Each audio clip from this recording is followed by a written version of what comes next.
হাইকোর্টকে বৃদ্ধাঙ্গুলি দেখালো খাদ্য অধিদপ্তর। নিজেদের নীতিমালায় নিজেরা সকালে যে আদেশ দিয়েছেন, বিকেলেই তা বাতিল করে নতুন আরেকজনকে কাজ পাইয়ে দিয়েছেন। আইনজীবীরা বলছেন পুরো বিষয়টা আদালত অবমাননা। এনজিএস সিমেন্ট, আস্থা নিরাপদ নির্মাণে। ওএমএস গরিব অসহায় মানুষকে ন্যায্য মূল্যে নিত্য প্রয়োজনীয় জিনিসপত্র সরবরাহে সরকারের একটি কার্যক্রম। নানা সময়ে এ নিয়ে নানা কথা উঠলেও অসহায় মানুষের বাজারে যাওয়ার হিমশিম কিছুটা হলেও কমায় ওএমএস। তবে ওএমএস এর আটা নিয়ে এক অভিনব আইন ভঙ্গের প্রমাণ মিলেছে। খাদ্য অধিদপ্তরের নীতিমালা 2022 বলছে ঢাকার আটা ভাঙাতে হবে ঢাকার মিলে, কিন্তু খাদ্য অধিদপ্তরের নিজ লোকদের সুবিধা দিতে তা নিয়ে যান নারায়ণগঞ্জে। বিষয়টি গড়ায় হাইকোর্ট পর্যন্ত।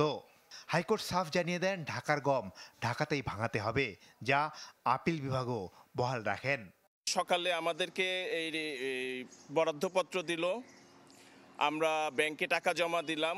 বিকেলে যখন আমরা ডিও আনতে গেলাম তখন বলতেছে যে নীতিমালা বহির্ভূত বরাদ্দ হবে, উপরের নির্দেশ, আর আপনাদের যেটা দেওয়া হয়েছিল বরাদ্দ সেটা বাতিল করা হয়েছে।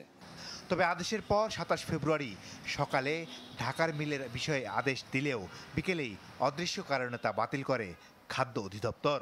আইনজীবী বলছেন এটি আদালত অবমাননা। মহামান্য হাইকোর্টের আদেশ এবং নীতিমালা তোয়াক্কা না করে 8টা মিল ঢাকাকে এবং 9 থেকে 22 পর্যন্ত লিস্টে এগুলো নারায়ণগঞ্জে বরাদ্দ করে দিল, যেটা ক্লিয়ারলি নীতিমালার বহির্ভূত এবং মহামান্য হাইকোর্টের আদেশের ব্যত্যয় ঘটিয়েছে এবং এটা কন্টেম্প্ট অফ কোর্টের পর্যায়ে পড়েছে। পুরো বিষয়টি হাইকোর্টের নজরে এনে আদালত অবমাননার অভিযোগ আনা হবে। মাসুদুর রহমান, চ্যানেল 24, ঢাকা।